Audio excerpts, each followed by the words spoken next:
Good evening everyone. आज शनिवार की शाम आप हमारे साथ गुजार रहे हैं, उसके लिए बहुत बहुत शुक्रिया। मैं ये आपको अश्योरेंस दिलाता हूँ, आप ऐसी इन्वेस्टमेंट के मंत्र जानने वाले हैं जिससे आप अपने सफल निवेशक बन सकते हैं। तो वही इन्वेस्टमेंट के मंत्र जानने के लिए हमारे साथ एनजे वेल्थ के सीईओ हैं मिसबा बख्शा मूसा, और उनका जो एक्सपीरियंस है वो 25 साल से ये इंडस्ट्री में है। और एनजे के साथ उन्होंने वेरियस अलग अलग स्टेज में अलग अलग रोल में उन्होंने काम किया है, उनकी जर्नी रही है। He played a pivotal role in setting up a distribution business of Angel Wealth all over India, right? उन्होंने एज अ सेल्स हेड भी काम किया है, right? He has implemented practices that made products more accessible and marketable. ऐसी strategies बनाई है उन्होंने जिससे प्रोडक्ट्स कस्टमर तक पहुंच सके, कस्टमर के फायदे हो सके, उनकी वेल्थ बिल्ड हो सके। और उन्होंने ये 25 साल की जर्नी में ऐसा की रोल प्ले किया है कि जिससे आज एनजे एक ऐसे मुकाम पे है जहाँ पे उनके कस्टमर को बेहतर सर्विस देने में सक्षम है।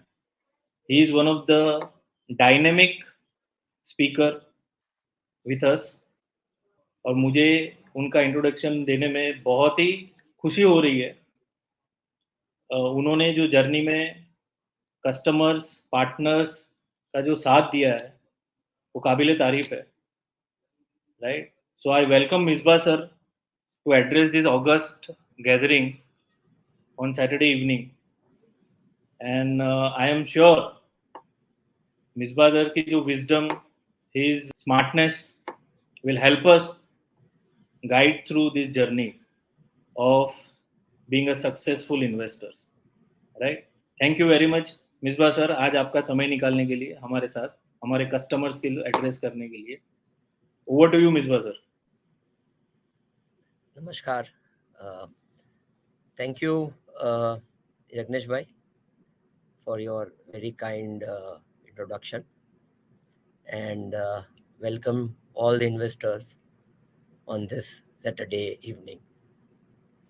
जो आज का टॉपिक है दैट इज सफल निवेशक बनने के मंत्र, और आई थिंक सो आज सभी निवेशकों को सफल बनना होता है।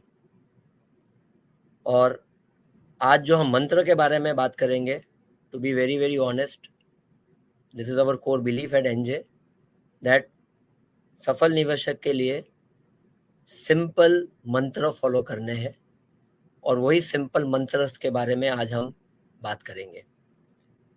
पहला तो शुरुआत के पहले ही चरण में मैं एक सबके लिए एक सवाल पूछ रहा हूँ। आप मेरे सामने तो हो नहीं, बट एक सवाल एक सभी के मन में होगा कि कौन है सफल निवेशक। मेरे कैरियर के अंदर बहुत सारे इन्वेस्टर्स मुझे मिले हैं, बहुत सारे सवाल इन्वेस्टर ने पूछे हैं कि ये सफल निवेशक होता क्या है। आपको भी ये महसूस हुआ होगा कि कोई इन्वेस्टर आपके साथ सामने आता है और बोलता है कि मैंने एक शेयर में पैसा लगाया या कुछ लैंड खरीदा और वहाँ से मेरा पैसा डबल हो गया, और हमें एक सवाल आता होगा कि ये सफल निवेशक है।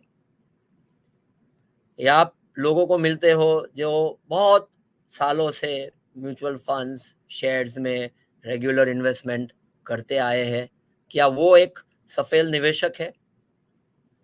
ऐसे इन्वेस्टर्स मिलेंगे जो बोलेंगे कि मैंने ये शेयर में पैसा लगाया, ये मेरे म्यूचुअल फंड में पैसा लगाया है, और मेरा जो परफॉर्मेंस है ये शेयर्स में से या ये म्यूचुअल फंड में से उन्होंने बीएसई सेंसेक्स से भी ज्यादा परफॉर्म किया है। तो क्या ये सफल निवेशक है? कोई निवेशक ये बोलता है कि मैं तो शेयर मार्केट में पैसा लगाता हूँ और मुझे मालूम है कब पैसा शेयर मार्केट में डालना चाहिए या कब शेयर मार्केट से पैसा अब निकालने का समय आ गया है, और मैं ये सालों से ये काम कर रहा हूँ। क्या ये सफल निवेशक है? आपको ऐसे भी इन्वेस्टर मिलेंगे जो बोलेंगे शेयर मार्केट मेरे काम की चीज है ही नहीं, मैं सालों से अपना पैसा fix deposits, postal schemes, bonds वगैरह में करता आया हूँ, मैंने कभी मेरे इन्वेस्टमेंट में से रिस्क नहीं लिया है और मैं आज खुश हूँ। क्या वो सफल निवेशक है? सो ऐसे बहुत सारे क्वेश्चंस बहुत सारे दिमाग में आते हैं कि ये सफल निवेशक है कौन।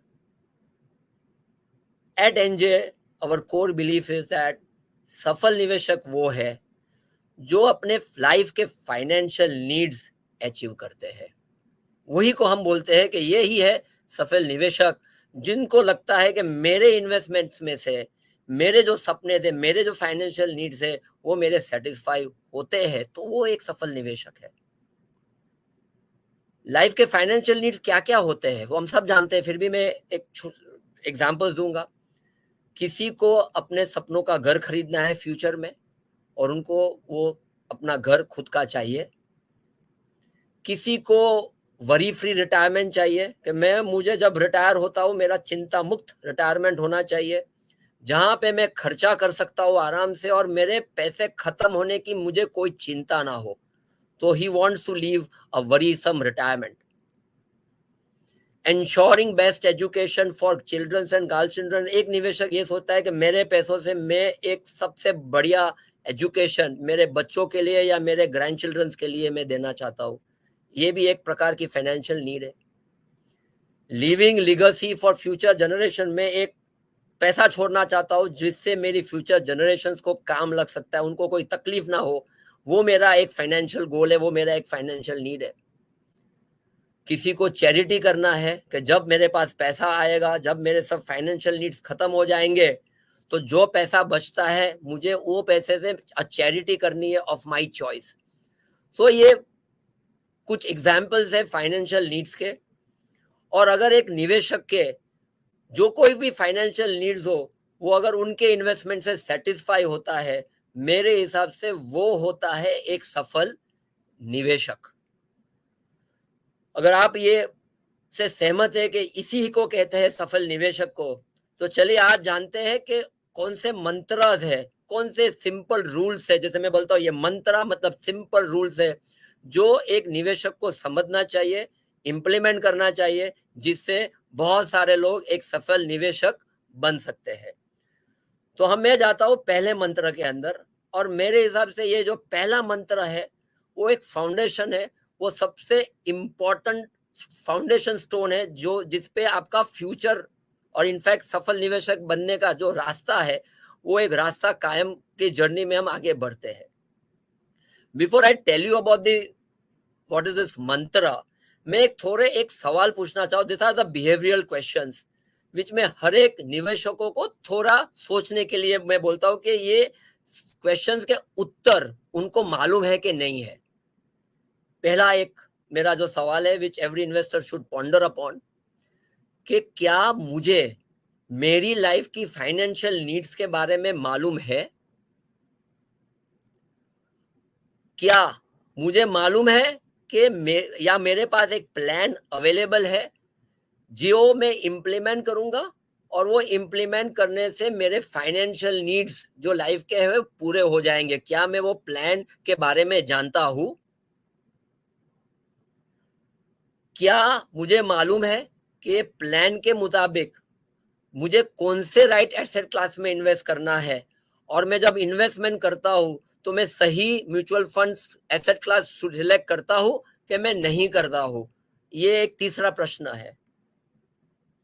बहुत सारे इन्वेस्टर्स जो म्यूचुअल फंड के निवेशक है, जो मैं बहुत लोगों को मिलता हूं, उनका एक दुविधा होती है। वो दुविधा क्या होती है कि उन्होंने कोई म्यूचुअल फंड सिलेक्ट किया है और उनको जब मालूम पड़ता है कि भाई मेरा जो फंड है वो थोड़ा कम काम अच्छा कर रहा है, मेरा फंड इतना अच्छा नहीं कर रहा है, आज मार्केट में कुछ और चीज है और एक और फंड है वो बहुत अच्छा कर रहा है, क्या एज एन इन्वेस्टर आपके पास डिसिप्लिन रहेगी कि ये पैसा आप जो नहीं काम कर रहा है उससे उठा के आप जो अच्छा काम कर रहा है, जो हॉट म्यूचुअल फंड है, उसके अंदर आप स्विच नहीं करोगे?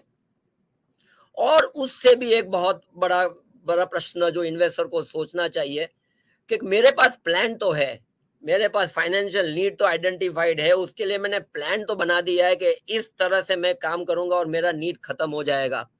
पर सवाल ये है कि अगर मान लीजिए कुछ बेयर मार्केट आया या कुछ ऐसा संजोग आया जहां पे मार्केट गिर रहे हैं, लोगों को ऐसा लगता है कि अभी आगे मार्केट चलने ही नहीं वाला है। बहुत समय आता है ऐसे हिस्ट्री के, अगर आप हिस्ट्री जाके देखो तो अभी कोविड का भी समय निकल गया, एक 2008 का समय निकल गया जहां पे इंटरनेशनल क्राइसिस, फाइनेंशियल क्राइसिस हुए और जहां पे ऐसा ही महसूस हुआ कि अभी आगे कुछ मार्केट चलने वाला नहीं है। तो क्या एक निवेशक होके क्या मैं अपने प्लान पे फेथ रख पाऊंगा, या मेरा फेथ अपने प्लान पे टूट जाएगा और मैं वो प्लान को छोड़ दूंगा क्योंकि अभी मुझे विश्वास नहीं है कि ये प्लान मुझे मेरे लक्ष्य के तक पहुंचाएगा कि नहीं पहुंचाएगा। यही सब सवाल which are very very important कि हर इन्वेस्टर का ये सवाल में हाँ होना या आंसर होना बहुत जरूरी है, बिकॉज यही एक फंडामेंटल क्वेश्चन है which needs to be properly answered. और मेरा जो ये पहला मंत्र है दैट कि अगर आपको उसके सही मायने में जवाब चाहिए, if you need a proper answer of all the questions which are very very important to achieve your financial needs in long term, you need to find your trusted mutual fund distributor first.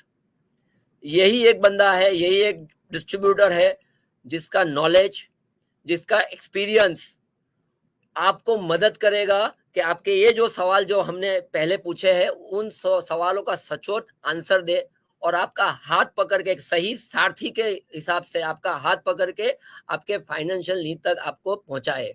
तो ये पहला मंत्र है that find your trusted mutual fund distributor before you embark into a journey of satisfying और achieving your financial needs. दूसरा मंत्र, to become a successful investor set specific purpose. Specific purpose माने क्या है कि आप कोई भी निवेश शुरू करते हो उसका पर्पस फाइंड करना बहुत जरूरी है कि आप क्यों निवेश कर रहे हो। जैसे हमने पहले भी बताया, रिटायरमेंट एक पर्पस हो सकता है, बाइंग अ ड्रीम हाउस एक पर्पस हो सकता है, अपने बच्चों के भविष्य के लिए आप एक पर्पस हो सकता है। सो बहुत जरूरी है कि आप निवेश करते हो तो उसके पहले you have to find a purpose. उसके साथ वो पर्पस के लिए आपको कब पैसा चाहिए वो तय करना बहुत जरूरी है, और कितना पैसा चाहिए वो तय करना बहुत जरूरी है, जो आप अपने म्यूचुअल फंड डिस्ट्रीब्यूटर के साथ बैठ के ये पर्पस आप सेट कर सकते हो। ये भी बहुत जरूरी है समझना कि आप जब भी एक पर्पस करते हो, आप सेट करके आप निवेश करते हो, हर निवेश आपका, हर जो म्यूचुअल फंड में आप निवेश होता है वो निवेश को आपको वो पर्पस के साथ मैच करना होता है, वो पर्पस के साथ अटैच करना होता है कि ये निवेश मेरा ये पर्पस के साथ हुआ है। उससे होता क्या है कि आप ऑल द टाइम आपको मालूम पड़ता है कि मेरा जो पर्पस है, मेरा जो गोल है, मेरा जो नीड है, मैं उसके उसके उसके तरफ सही जा रहा हूं कि सही नहीं जा रहा हूं, या कोई चेंज की या कोई बढ़त की जरूरत है, पैसा ज्यादा डालने की जरूरत है। All the time you and your distributor can review.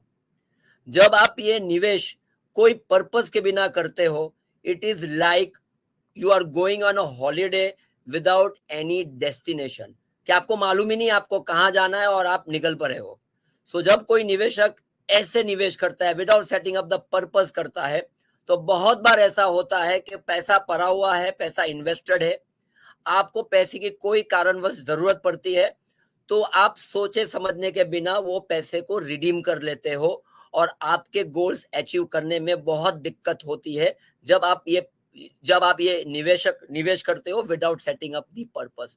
So it is a very very important thing that, और ये दूसरा मंत्र भी इतना ही महत्वपूर्ण है कि आप एक पर्पस नक्की कीजिए। There can be multiple purpose for your investment, but all your purpose should be properly understood, properly known to you and should be properly documented। और हर एक निवेश जो आप करते हो वो पर्पस के साथ जुड़ना चाहिए। ये मेरा दूसरा मंत्र है। तीसरा मंत्र में मैं जाता हूं, और ये बहुत सिंपल और लॉजिकल मंत्र है, बहुत जगह पे शायद हमने सुना होगा भारत भर में, राइट फ्रॉम आवर पेरेंट्स, कि जितना हो सके हम जल्दी इन्वेस्टमेंट शुरू करना चाहिए। So start in investing early is the mantra number 3rd। जितना आप जल्दी शुरुआत करोगे अपनी इन्वेस्टमेंट जर्नी की, इतना आपका फाइनेंशियल नीड अचीव करना संभव रहेगा। It will be far more easier for you to achieve your financial need if you just start your journey early।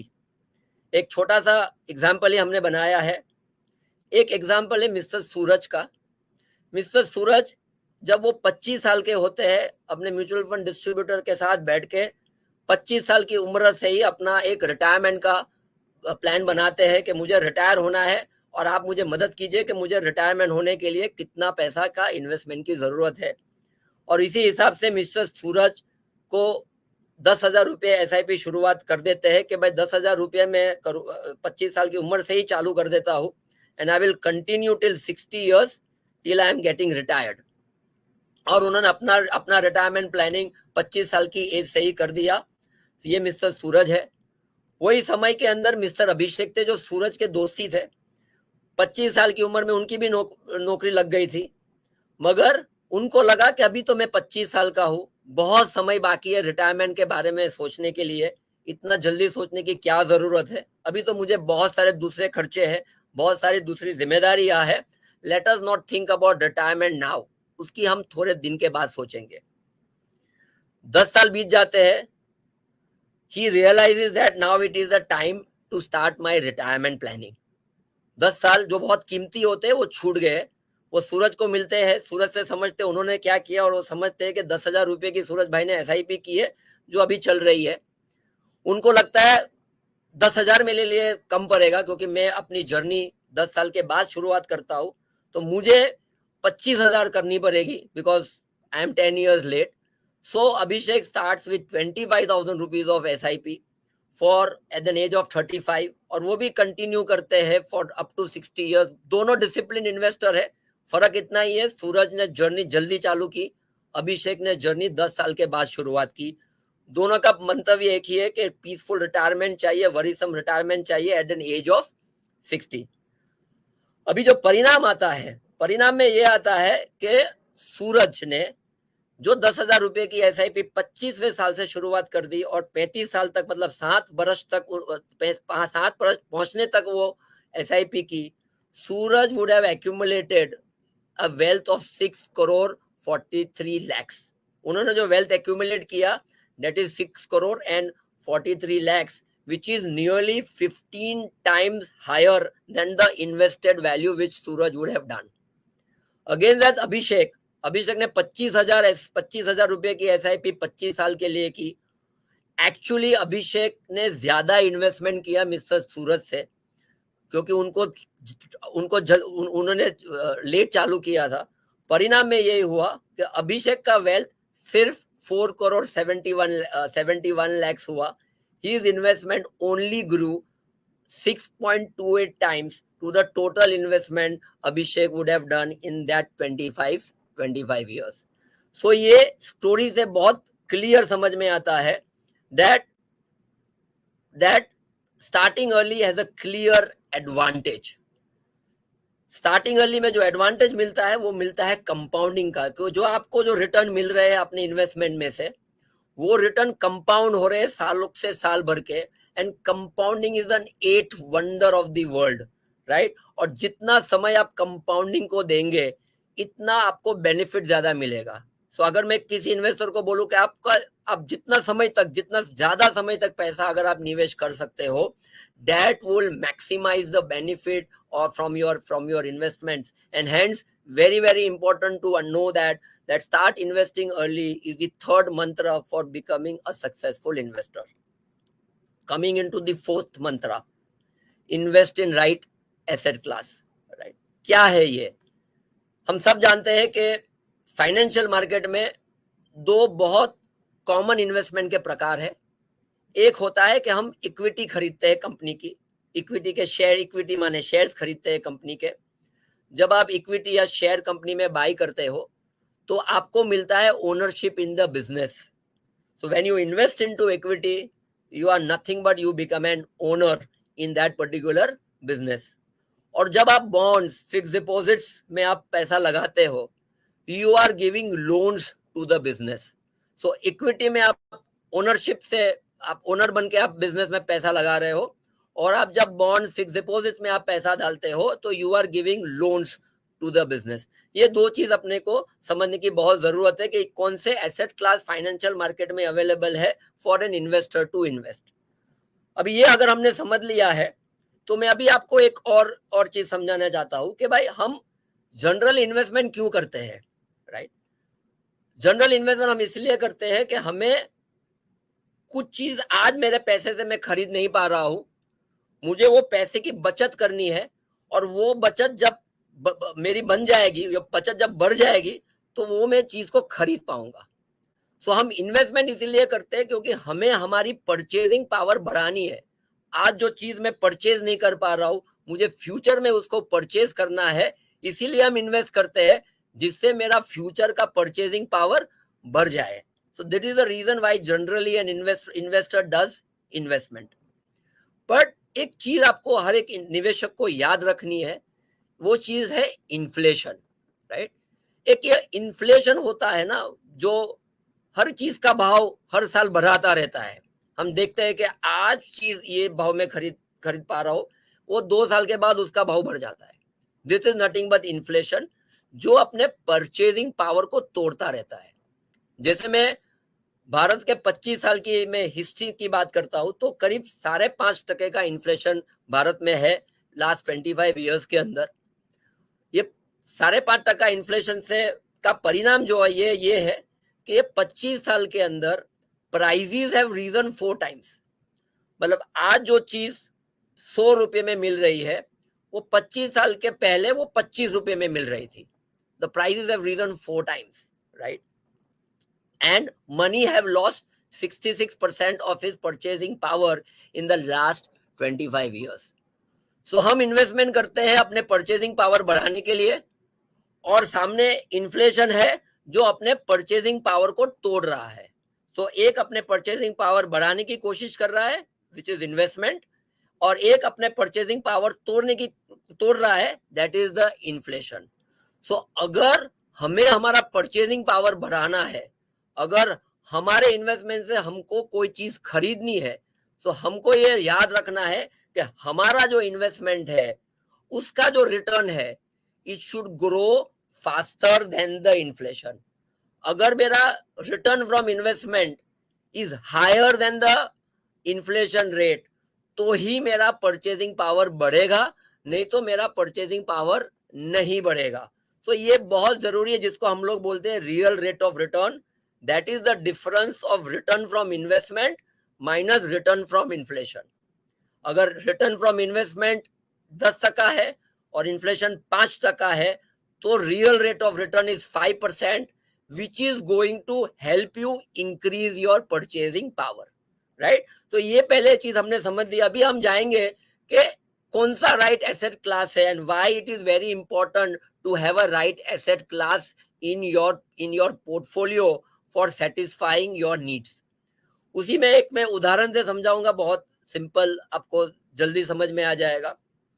2 friends started investment of 10,000 per month in the year 2003-4 for 25 years। या दोनों, आज हम जो example रहे दोनों निवेशक है, आप कैरेक्टरिस्टिक देखोगे दोनों निवेशकों की, तो वो रेगुलर इन्वेस्टमेंट कर रहे हैं। ऐसा कोई उनमें तकलीफ नहीं है कि वो लोग निवेशक या इन्वेस्टमेंट के प्रति सीरियस नहीं है। तो एक मिस्टर रवि है जो 10,000 रुपया नक्की किया है कि हर महीना में 10,000 रुपया सेव करता रहूंगा, प्रॉपरली इन्वेस्ट करूंगा। मगर उन्होंने सिलेक्ट किया कि मुझे मार्केट में कोई रिस्क चाहिए नहीं, मुझे शांति चाहिए, and I will invest into fix deposit. और उन्हीं के सामने एक मिस्टर कवि है, उनको समझ में आता है कि भाई फॉर माई मनी और for my long term investment goals कहीं ना कहीं मुझे इक्विटी में डालना चाहिए, और वो निश्चय लेता है कि I will invest that 10,000 of rupees into equity mutual funds, right? तो ये रवि और ये कवि की कहानी है, राइट? और जिन्होंने इन्वेस्टमेंट करते हैं और मगर अलग अलग एसेट क्लास में वो इन्वेस्ट करते हैं। 25 साल के बाद mister Ravi would have accumulated 82 lakhs of wealth by saving that 10,000, जो उन्होंने 10,000 हर महीने जो बचत की है, वो बचत करके उनका जो वैल्यू हो जाएगा by investing into fix deposit would be 82 lakh 24 lakhs। और मिस्टर जो कवि है जिन्होंने म्यूचुअल फंड सिलेक्ट किया है, उनकी वैल्यू हो जाएगी that would be 2 crore 73 lakhs at a return of 14.95%। कहां से ये 60% लेके आया? So it is a average of the fixed deposit rates over the last 25 years. The source is RBI. और ये 14.95% CAGR, मतलब 10,000 रुपए की SIP 2,73,00,000 हो जाती है। यहाँ पे हमने एज्यूम किया है रिटर्न्स ऑफ BSE सेंसेक्स। तो यही है जो डिफरेंस जो मैं बता रहा था कि what is an impact of selecting the right asset class in creating और increasing your purchasing power. So moral of the story बहुत सिंपल है, जैसे मैंने पहले भी बताया that moral of the story is very simple, that अगर आपको इन्फ्लेशन को बीट करना है, अगर आपको परचेजिंग पावर को इंक्रीज करना है, so your return from your investment has to be higher than the inflation, it has to beat inflation. और हिस्ट्री ने बताया है that equity as an asset class has dominated inflation in the long term. It has given substantial amount of real rate of return, जैसे हमने example में भी देखा 5.5% inflation के सामने इक्विटी में 15% का रिटर्न मिला है। So there is a real rate of return, और जितना ज्यादा रियल रेट ऑफ रिटर्न इतना ज्यादा purchasing power increase over a longer period of time. So moral of the story और द मंत्र number 4 is that select in the right asset class. Coming to mantra number 5, invest regularly. ये एक जादू है sir. What that once you do regular investment, of course backed by the right asset class, एक अलग ही माहौल create हो जाता है। जैसे हम बोलते हैं सर के, और ये तरीका भी हम आज बहुत प्रचलित हो गया, that is systematic investment plan. Invest regularly क्या लाता है अपने लिए? वो एक डिसिप्लिन लाता है अपने इन्वेस्टमेंट के अंदर। अगर कोई एक एग्जांपल हम सिमिलर लेते हैं, तो हेल्थ का एग्जांपल अगर हम लेते हैं, तो एक व्यक्ति है जो हेल्थ को बहुत सीरियसली लेना चालू करता है और पूरे दिन के अंदर 2 घंटा निकालता है फॉर हिज एक्सरसाइज। 1 साल हो जाता है, थक जाता है, अभी छोड़ देना है मेरे को, अभी बहुत हो गया, बहुत मेहनत कर ली एक्सरसाइज के अंदर, अभी करना नहीं है, और वो छोड़ देता है। एक दूसरा व्यक्ति है, वो ऐसा बोलता है कि मुझे 2 घंटा नहीं करना है, मैं सिर्फ 30 मिनट एक्सरसाइज करूंगा, मगर डेली करूंगा, हफ्ते में 1 दिन रेस्ट लूंगा, जो बहुत जरूरी है रेस्ट, मगर मैं ये 6 दिन एक्सरसाइज अगले 20 साल तक करता रहूंगा। ये क्या हो जाता है? एक इन्वेस्टर की हैबिट बन जाती है। और वो हैबिट आप क्लियर कट इमेजिन कर सकते हो कि ये जो 2 व्यक्ति है जो 2 घंटा एक्सरसाइज करता है मगर 1 साल के बाद थक के बंद कर देता है, और एक जो दूसरा व्यक्ति है जो हर दिन 30 से 40 मिनट एक्सरसाइज करता है और 20 साल तक कंटिन्यू रख सकता है। आप मन से इमेजिन कर सकते हो कि रिजल्ट में क्या फर्क होगा 2 व्यक्ति के अंदर 20 साल के बाद। यही चीज इन्वेस्टमेंट में भी लागू होती है कि एक SIP आप चालू करते हो, एक इन्वेस्टमेंट रेगुलर चालू करते हो, वो एक डिसिप्लिन, एक हैबिट बिल्ड कर देता है, जिसका फायदा लॉन्ग टर्म के अंदर बहुत बहुत बढ़िया तरीके से सामने आता है।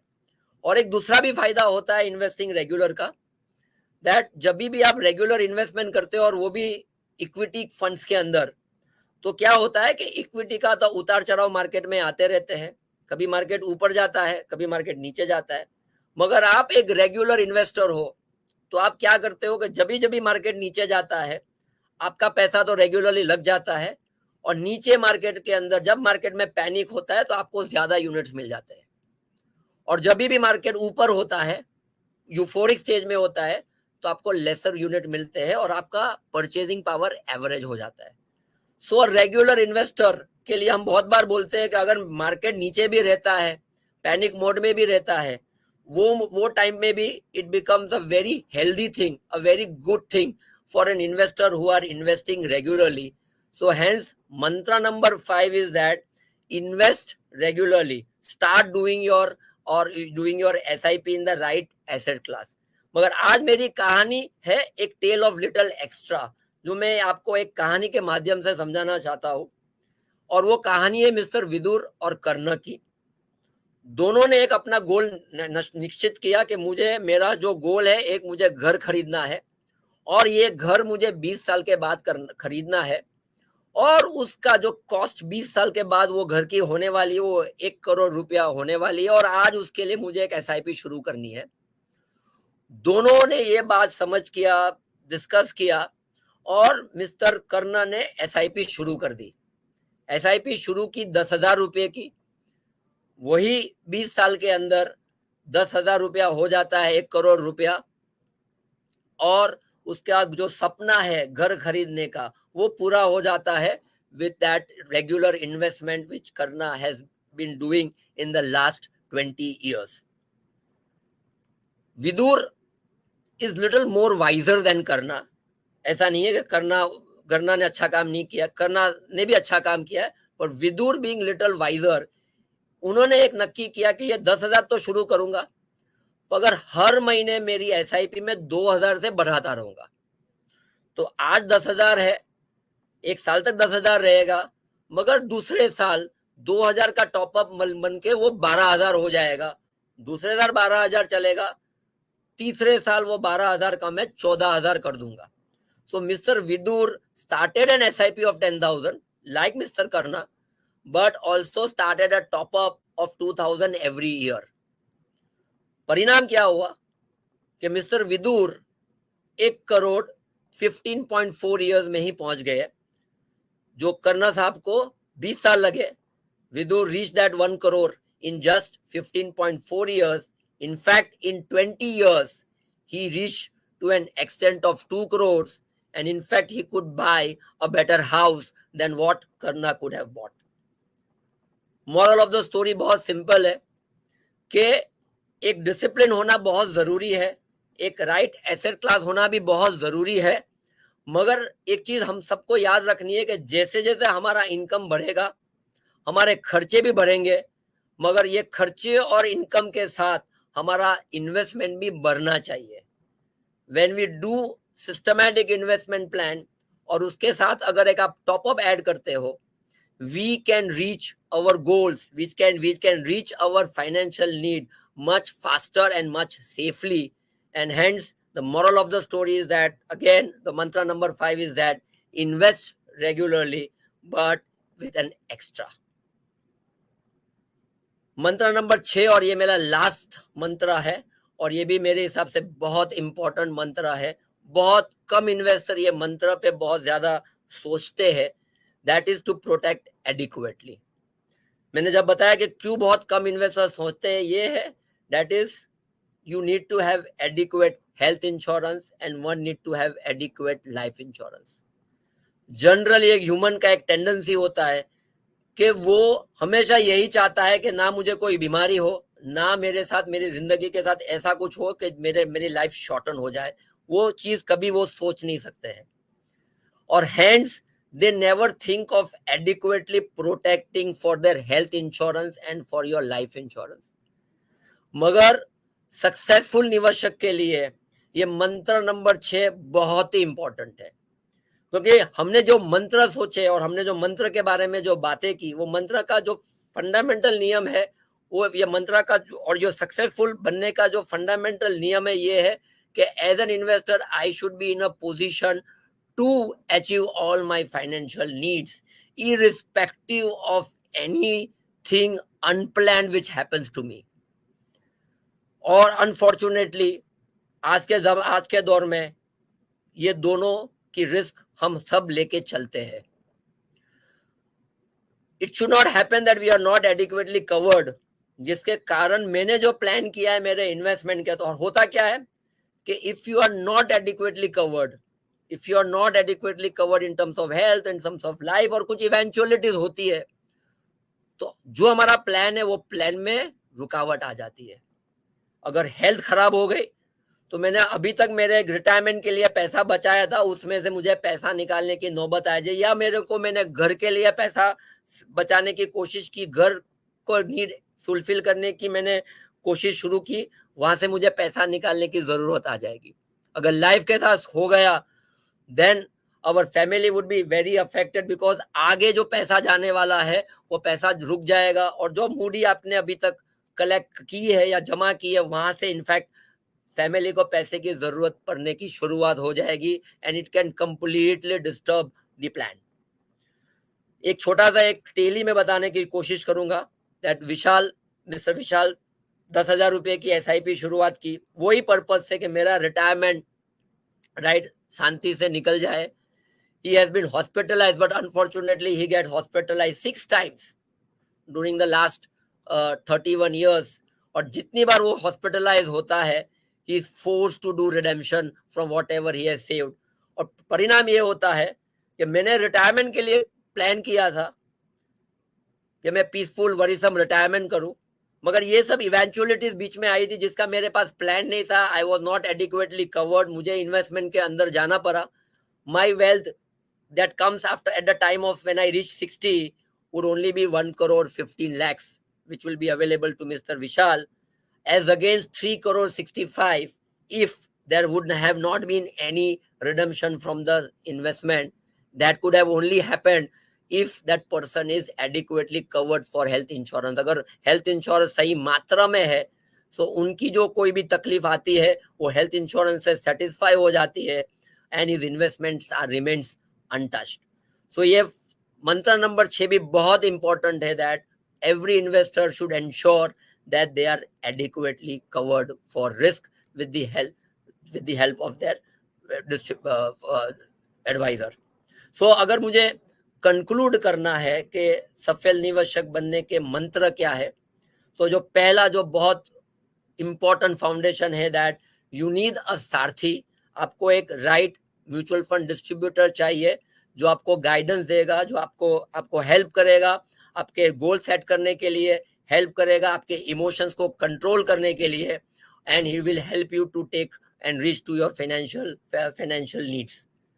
दूसरा जो मंत्र हमने देखा आज that you should start your investment as early as possible, be an owner, invest in the right asset class. जितना हो सके आप इक्विटी में इन्वेस्ट कीजिए depending upon your risk appetite, depending upon your upon the time frame of your investment.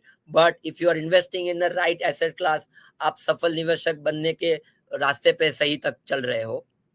Keep increasing your investment annually. जैसे जैसे आपकी income बढ़ती है, ensure that you also increase your investment through SIP top up and have adequate protection because it is a must. It is a must for becoming a सफल निवेशक। एक ही चीज और एक ही लाइन में मैं कंक्लूड करूंगा दैट आप सफल निवेशक बनना चाहते हो। सफल निवेशक बनने के लिए ये एक लाइन है जिसको मैं आप समझाऊंगा। It is a very famous line by mister Nick Moore. Wealth is not determined by the investment performance but investor behaviour.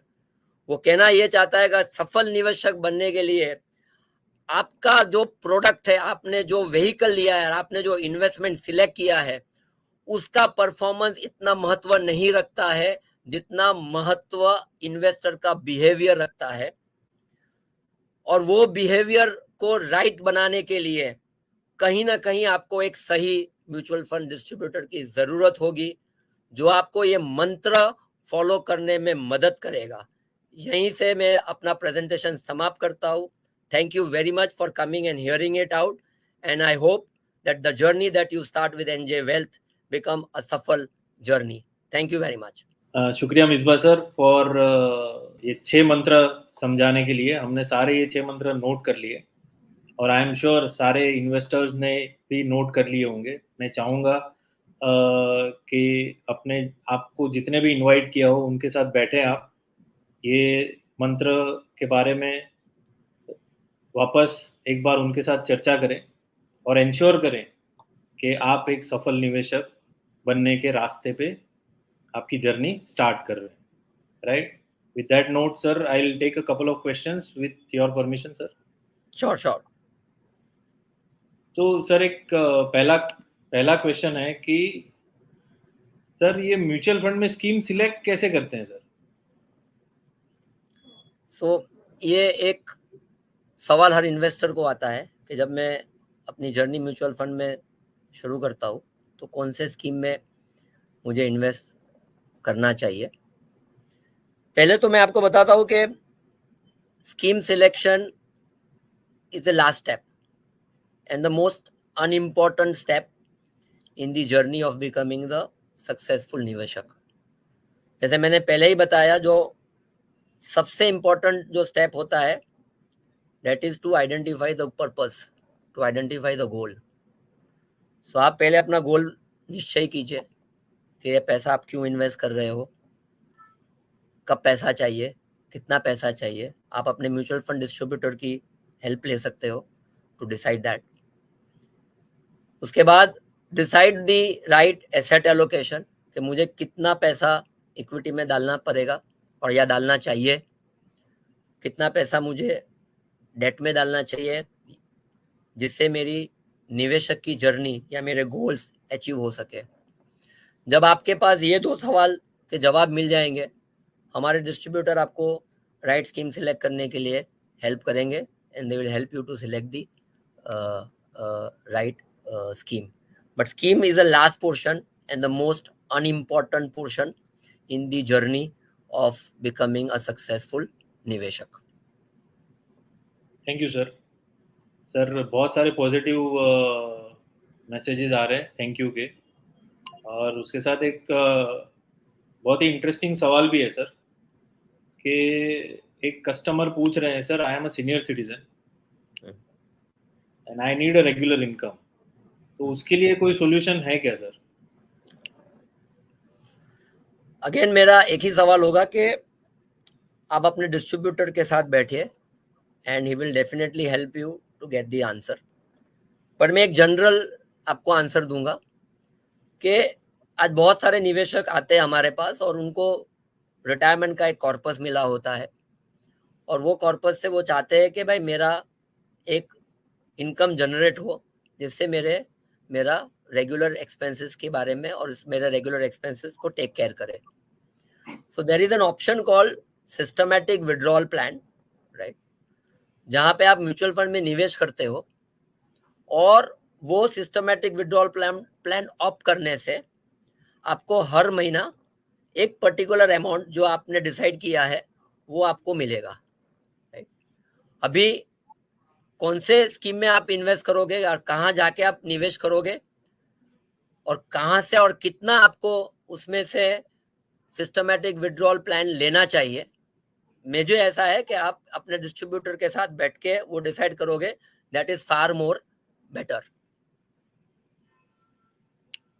Thank you sir. आपने ऑलरेडी ये सवाल का जवाब दे दिया है सर, बट 2-3 कस्टमर ने पूछा है, इसलिए मैं शायद आपको एक बार फिर से पूछूंगा सर, कि स्मॉल एंड मिड कैप के आजकल रिटर्न बहुत अच्छे दिख रहे हैं, तो वहां पे इन्वेस्ट करना जरूरी है सर?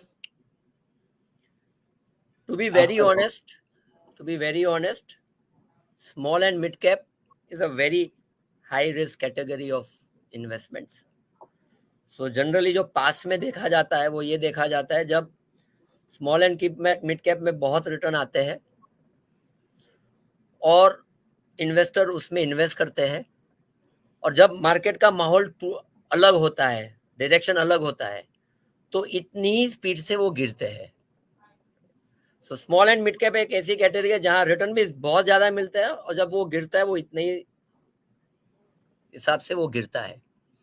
सो जैसे मैंने पहले भी बताया सर कि for an investor the behaviour is far more important then the scheme performance. मैंने बहुत स्पेसिफिकली कहीं पे लास्ट शब्द में मैंने कंक्लूजन में बोला था कि स्कीम का परफॉर्मेंस क्या है वो एक सफल निवेशक नहीं बनाता है, उसका बिहेवियर बनाता है. तो मेरे हिसाब से अगर आपने अपना गोल सही तरीके से बनाया है, आपने राइट एसेट एलोकेशन उसके लिए सिलेक्ट किया है और आप डिसिप्लिन हो अपने प्रोसेस के अंदर, तो कहीं ना कहीं आपको कोई अनड्यू रिस्क लेने की जरूरत नहीं है, जिससे आपका पैसा बनता भी है पर साथ में आपका पैसे में गिरावट भी आपको देखने की आपको मिलेगा. तो फिर भी मैं ऐसा मानता हूं that this is my theory that be cautious of selecting a fund which is performing very good in the past.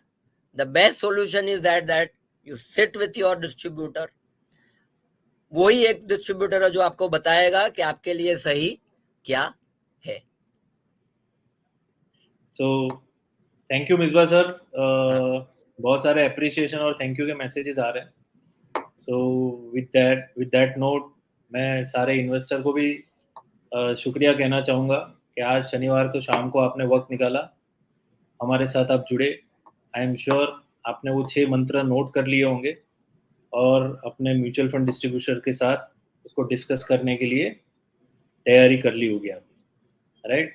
So thank you once again Misbah sir for sparing your valuable time with us, और आपने इतना बढ़िया आसान शब्दों में हमें ये 6 मंत्र दिए, जिससे आई एम श्योर हमारे सारे इन्वेस्टर जो सुन रहे हैं वो एक सफल निवेशक बनने के लिए वो राह में उन्होंने जर्नी के बारे में सोच रहे होंगे सर।